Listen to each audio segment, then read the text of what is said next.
Now, you might think the popularity of the internet and that kind of thing is going to mean that direct selling, things like the Avon lady, would be maybe a thing of the past. Apparently, it's having a boom. People struggling to make ends meet and looking to earn some extra money. Joining me now to talk about this is Lynda Mills from the Direct Selling Association. Good morning. Good morning. How are you? I'm very well, thank you. What How is are the you? I'm good, thank you. I'm warm. Good. What is the Direct Selling Association? Well, the Direct Selling Association is a trade body for companies who are direct selling organisations. And by becoming members of our association, anyone who is associated with those companies have the security that actually they are not only compliant with UK legislation, but always also with our own codes of practice, which have been approved by the Office of Fair Trading.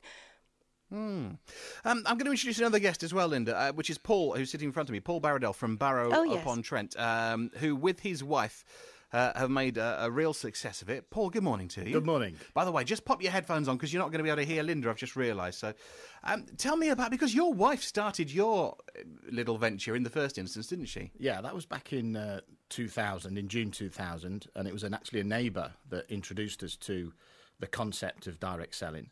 And Claire got involved with it. And to be fair, I was a little bit on the sceptical side at that point, being from an engineering background, having no sort of interest in the particular product range that we deal with. But Claire kept going, and within a few months, she'd actually given up her job which she had at Sainsbury's. Well, that's quite a big deal, isn't it? Because you tend to think of, or I know I do, that this kind of operation is something that might, bring in a bit of extra cash into the house. Yeah, and to be fair, that's how we first saw it, and how most people see it when they first get involved. But the reality is, if you build a direct selling business in the right way, with the right company, with the backing of the Direct Selling Association, then there is the opportunity to earn a significant income if that's what you want. And so within what time frame again? She quit her job? Within 3 months, Claire had quit actually 2 part-time jobs. She worked also in a boutique, both part-time. We had 2 small children at the time and a dog, a typical family really. I was working very long hours, earning a great income. And then Claire sort of finished within 6 weeks. She could finish one of them. Within 3 months, she'd finished her second job because she'd equalled the income that she was getting from 2 part-time jobs. Lynda, is this the exception to the rule? Surely not everybody that takes on a bit of a direct selling venture can end up, quitting their day job, if you like. No, I mean, it's not untypical, though, and as Paul has already said, the majority of people probably enter the industry because they want to earn some extra money, and they can see it as a flexible opportunity to work around any other commitments they might have, such as family, and also other work, if that's what they do. But more and more we're finding, where with the lack of employed work, that people are actually opening up their minds to the opportunity that direct selling might be something for them.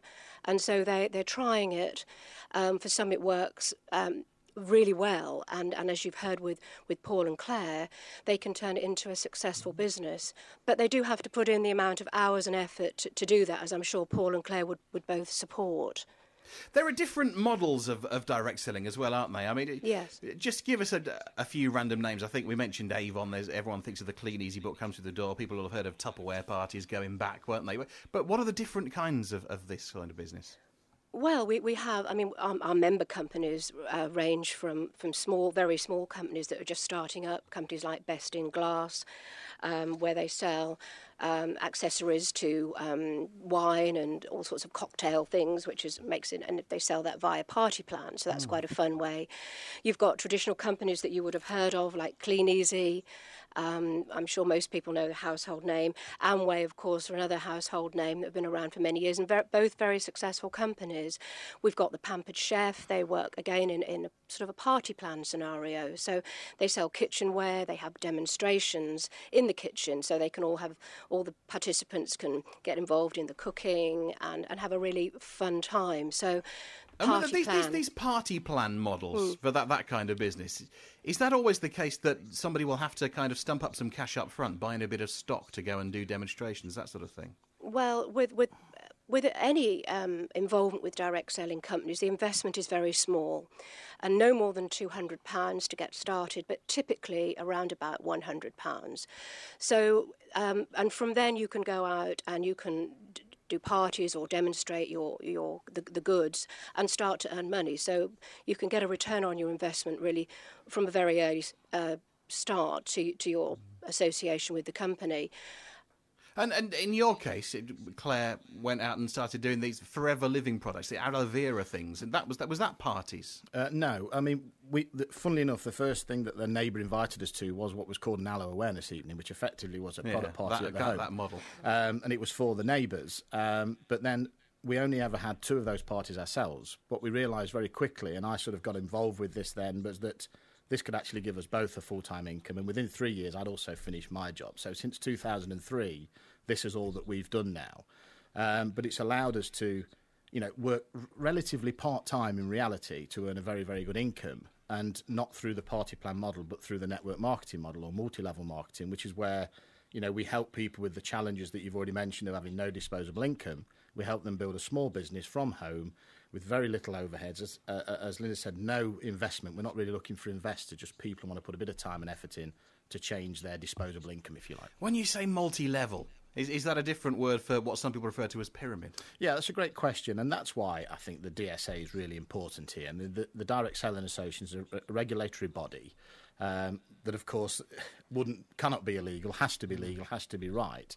And, Lynda can probably answer that even better than me, but it is about helping people with a situation they have right now where they may have a lack of income or a lack of time, and you help them build a business, in my opinion, which is the most ethical business, because anybody who starts can get to the top of wherever they want to be. It's not about the first in gets all the money. I will ask Lynda that question in just a moment, and I want to know more about exactly how much it's transformed your life and your income in a minute. But I'm going to play ABBA, and then we'll talk some more with Lynda and with Paul. Because it's having an absolute heyday. Let me give you some numbers to back this up. Direct Selling Association members have reported a 120% increase in revenues between 2009 and 2011. We have Lynda Mills from the Direct Selling Association on the line. Hello again, Lynda. Hello. We were just talking to Paul about, he said this multi-level selling system, the model of business for many of these direct selling businesses. Yes. And I said, is that like a pyramid scheme, which, if you look it up online, is described as a non-sustainable business model? Well, of course, pyramid selling, as Paul has already alluded to, is illegal, and it usually means investing quite large sums of money where you can enter anywhere up that pyramid. With multi-level marketing, network marketing, everybody starts at the bottom. Everybody joins and sell products, and that's the way you make money. You get commission on the sales of products, and you then can recruit a team of people who also earn money from selling those products. And then the company would pay you a small commission on top of that on their team sales, which is how you can build your business. But it all starts at the bottom, and it's all through product sales and then subsequently recruiting teams. When Paul Barradell here from Barrow upon Trent, he and his wife have made a packet doing this. I want to find out how much in a minute, actually. But when you're looking at recruiting other people, and you describe it as helping other people to build up an income for themselves, what is the kind of churn involved there in terms of people eventually getting bored or finding it's not for them, dropping out, having to find more people? Yeah, of course, there is a churn, like in any industry, really. But what we find is if we can, and we try to coach our people in this way, to find people that actually have a reason to get involved with something like Forever Living, to actually be a part of the business where they have a goal and they want to achieve something. And if you find that person that needs that, whether it be small or whether it be big, they'll stay in the business because this gives them a route. What we're finding at the moment in what let's call it testing times out there, is that we give people an option, and often they're only plan B because there's nothing in plan A for them. And, if they need to earn a few £100s per month, which is what Claire wanted to do back in 2000, then that's exactly what we can help them do. But yes, there is a churn for the people who actually don't want to do any work to try and achieve it. Because anecdotally, Lynda, I think a lot of people know somebody who once did, Avon for a while, or, did Virgin V parties for a little bit, or, and then stopped. Yes, you do find that, but you also find that people may stop because they may just intend to do it on a seasonal basis, because one of the beauties of direct selling is that you can go in. It is so flexible. You can join if you want to earn some money for Christmas, if you want to earn some money to pay off your Christmas bills, so you want to do some work in January, February, if you want to come in again perhaps just before the school holidays to earn some extra money. So we do get quite a large number of people who would dip in and out of the business, so they don't actually leave it. It's just that they come out of it for a while, but that's always their plan. And you get others, as Paul has said, who, maybe it isn't for them. But you've got people who, as long as they get some help and support, which is there in the company, to actually manage their business in the early days, then a lot of people are staying. And we're finding more and more people are doing that of late. As we said earlier, because of the lack of employed work, they're finding that this is a lovely flexible opportunity, one that perhaps they may not have considered. And the more they build their business, the more they can see the possibility of earnings are. And as you say as well, couples can come into the business. And we're finding there's been probably a 12% increase of couples coming in, and more people doing over 30 hours. So we're seeing a lot more people doing a lot more and turning into much more of a career. Well, that's exactly what you and Claire have done, Paul. Let's talk numbers. Okay, you were doing a pretty decent job in engineering. Yep. You were an engineer, and then you were a manager. Yep. Your wife had a couple of part-time jobs on the go, Yep. and over a period of time, you were saying both of you quit that and made this the full-time business for the family. Yeah. How much money was it bringing in for you? Okay, just to plot the story just a little bit. Like I say, we got involved in 2000. Claire had 2 part-time jobs, which added up to about £600 per month. And within 3 months, Claire had equalled that income within forever, which was great, really. And that made us think, well, maybe there's something more to be had there. And to be honest, it was about 12 months into Claire's venture, let's call it that for now, when I thought, wait a minute, I can do something with this. I earned a 6-figure income as a sales director for an engineering company. So I had what would be called a successful job, very little time to see the family and this kind of thing. So we both hit it full-time about 12 to 14 months in. And when I say full-time, I was still working, but we're working our business around that. So we fit in, was doing between 10 to 15 hours a week between us. And after 3 years, it was actually 4 days before our 3-year anniversary with Forever, that I actually finished my job. And I finished completely, and I've never worked for anybody else ever since then. And, I was earning a 6-figure income, and the only way I could finish having children and what we have was to equal my income, and that's exactly what we did. And from there, you've actually mentioned about travel and all these kind of things. We've travelled all over the world with Forever, because the one thing that really attracted myself and Claire is the fact that they recognise you for a job well done, and that's really important. What do you mean they recognise you? They give you incentives? Absolutely. It's an incentive-driven business. You get holidays? Oh, lots of them. We've been, over the last 12 years, for the last 10 years, we've been to America every year for what they call, it's like a conference over there, which is like a day's conference and then 7 days holiday, which they pay for your flights, they pay for your accommodation, they pay for absolutely everything, your meals, etc., as a well done for building the business for them. I'm just trying to work out where the downside is here. There's 6-figure salaries. Yep. Free holidays for the family in America. Yep. Paul Barradell is here from Barrow-upon-Trent, and he and his wife Claire set up this business, Direct Selling. Lynda Mills is from the Direct Selling Association. Any views on scouting, by the way? And godless pledges, Lynda? No, I think possibly it should be open to everyone rather than have any sort of discrimination, possibly. Mind you, when you're that age, you just say whatever, don't you? How much thought have they put into Well, it? you do. Dib, dib, dib. When's the next Yes. camp, Maybe I'm being shallow about it. Lynda is from the Direct Selling Association. As I said, direct selling, this is Avon and Clean Easy and Forever Living products is what Paul and his wife do. There's how many of these kind of companies actually are there now, Lynda?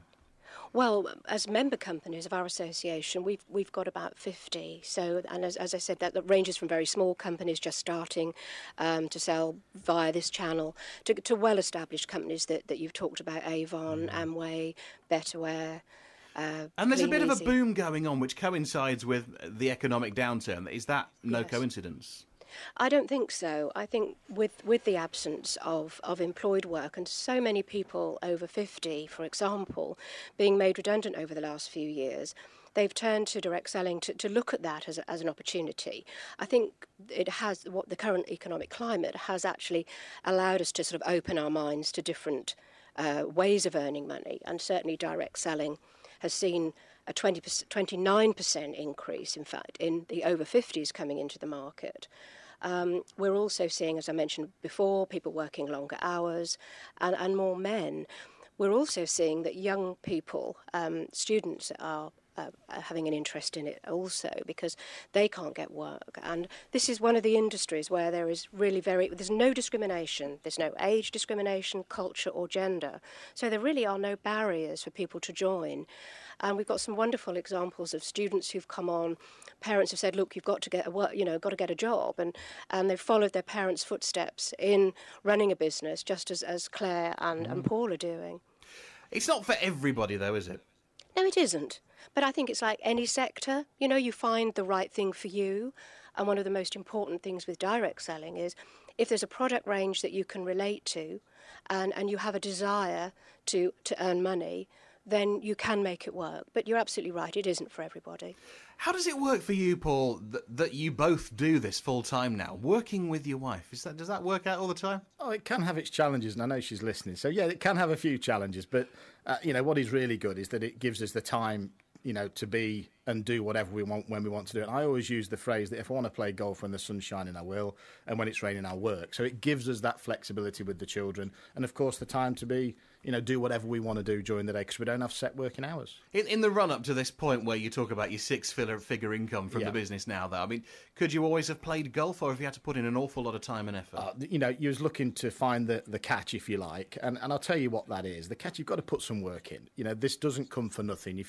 If you got a six-figure income or a great income, whatever it is you want for doing nothing, then there'd be something wrong there. You need to put the effort in and the work in, but the key is that you can do that flexibly around your family, around your job, around your current commitments. And you know what I always say to people when I'm introducing them, there's actually nothing to lose apart from some time. If somebody came along now and offered you a job back doing what you were doing, a sales manager job with a very, very lucrative salary that was better than you were earning now, yeah. Is it just about the income? Would you jump at it, or would you stick with what you're doing? No, I would definitely stick with what I'm doing. I mean, I thought I had the best job in the world, if I'm honest, because I had the expense account and the cars until I found something else. And the flexibility it gives you and the lifestyle it can afford you when you've put the work in, it doesn't compare to a job. I do think it allows you to take more control over your life, Paul. I think that's probably what you're saying. Absolutely. Gives you choices. Absolutely. Mm. What about time off? I was going to ask, does it mean that you're constantly having to work, but then you get all these freebie holidays from the company anyway? Well, I think this is probably the major advantage, and the bit that really attracted me is that it can offer you a royalty-style income. And, when we do these trips, and we holiday for probably 2 or 3 months a year in various ways, our income actually grows because the business is not dependent on me and Claire being there all the time, because we've helped and coached people to build their businesses themselves. And as a result of that, we get paid by Forever Living Products, not from our distributors, for helping and coaching them to build an independent business themselves. Thank you very much for coming in. I've enjoyed it. It's almost inspirational. I think I'm in the wrong line of business, although I do love my job. Paul Barradell from Barrow-upon-Trent, he and his wife have made a big success out of direct selling. Thank you for coming in. Thank you. Good to meet you. And Lynda Mills as well, thank you, from the Direct Selling Association.